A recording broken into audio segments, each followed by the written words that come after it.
अगला पाठ है अपशिष्ट एवं उसका निस्तारण। इस पाठ के प्रश्न उत्तर को हम देखते हैं।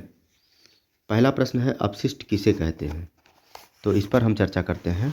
मनुष्य एवं अन्य जीवों के दैनिक क्रियाकलापों के फलस्वरूप निकलने वाले अनुपयोगी पदार्थ अपशिष्ट कहलाते हैं।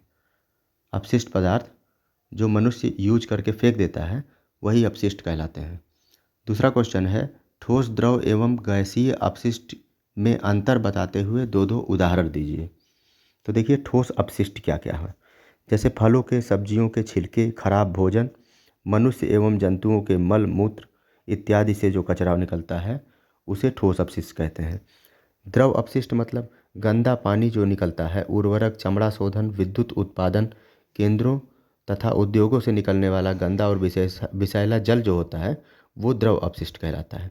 गैसीय अपशिष्ट क्या होता है, लकड़ी एवं कोयले के जलने के बाद जो धुआं निकलता है, कारखानों की चिमनियों से जो धुआं निकलता है, परिवहन के साधनों से भी जो धुआं निकलता है, कूड़ा करकट, मरे हुए जीव के सड़ने से जो धुआं निकलता है, वे सारे धुएं जो है गैसीय अपशिष्ट के अंतर्गत आते हैं। अगला क्वेश्चन है अपशिष्ट संग्रह के दुष्प्रभावों को उदाहरण सहित समझाइए। तो इसको देखते हैं। यदि ये अपशिष्ट इकट्ठे होते रहें तो पर्यावरण के लिए बहुत हानिकारक होंगे। ये अपशिष्ट मनुष्य के स्वास्थ्य पर बहुत बुरा प्रभाव डालते हैं, जैसे कैंसर, सांस फूलना, सिर दर्द, अंगों का शून्य होना आदि से व्यक्ति ग्रसित होता जा रहा है। एक एग्जाम्पल के तौर पे भोपाल गैस त्रासदी हुई थी, जिसमें फैक्ट्री के कचरे के रूप में घातक रसायन निकले और पास के क्षेत्रों की मिट्टी और जल को प्रभावित किया। इन अपशिष्टों का दुष्प्रभाव वहाँ की आने वाली पीढ़ियों में भी देखी जाती है। अगला प्रश्न है सोकपिट बनाने की विधि का वर्णन कीजिए। सोकपिट क्या होता है, तो देखिए कैसे बनता है। घर से कुछ दूर एक गड्ढा खोदिए, उसकी सतह ईंट पत्थर के टुकड़े डाल दीजिए, खपरेल टूटन डालकर बालू की परत बिछा दीजिए, गड्ढे को ऊपर से ढक दें। इस प्रकार आपका सोकपिट तैयार हो जाएगा। ऊपर से कभी कभी चूना छिड़क दिया करें। नाली द्वारा पानी बहने के स्थान को सोकपिट से जोड़ दीजिए। इस तरह से सोकपिट बन जाएगा। अगला प्रश्न है ई कचरा से आप क्या समझते हैं, उदाहरण सहित बताइए। ई कचरा का मतलब होता है इलेक्ट्रॉनिक कचरा। इलेक्ट्रॉनिक कचरा क्या है, इलेक्ट्रॉनिक कचरा मतलब ये होगा कि जैसे मान लीजिए इलेक्ट्रॉनिक सामान जो आपके यहाँ है, जैसे कंप्यूटर हुआ, mobile phone, CD, battery, electronic उपकरण, TV, fridge, washing machine, AC इत्यादि खराब हो गया तो उसको जब इधर उधर फेंक देते हैं तो उससे ई कचरा या इलेक्ट्रॉनिक कचरा कहते हैं। अगला प्रश्न है कारखानों से निकलने वाले जल को नदियों के में बहाने से पहले क्या उपाय करने चाहिए। तो इस तरह के जो चीज़ें हैं कारखानों से जो निकलते हैं उसके जल को उपचार स्वच्छ करके ही नदियों में बहाना चाहिए, अन्यथा की स्थिति में वो प्रकृति के लिए बहुत हानिकारक होगा। वाला प्रश्न है प्रत्येक घर में शौचालय होना क्यों आवश्यक है।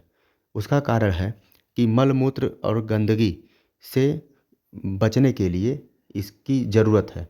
जैसे बारिश के समय गंदगी जो है फैल कर नदियों में जाके मिल जाती है, जिससे जल भी प्रदूषित हो जाता है।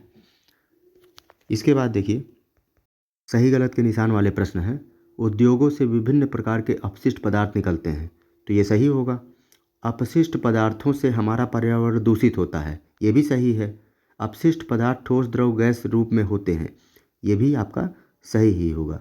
मतलब ये तीनों ऑप्शन जो है आपके सही हैं, क्योंकि अपशिष्ट पदार्थ फैक्ट्री से भी निकलता है, पर्यावरण प्रदूषित भी होता है और ठोस, द्रव और गैस तीन प्रकार के होते भी हैं। तो अपशिष्ट पदार्थ हमें क्लियर हो गया होगा।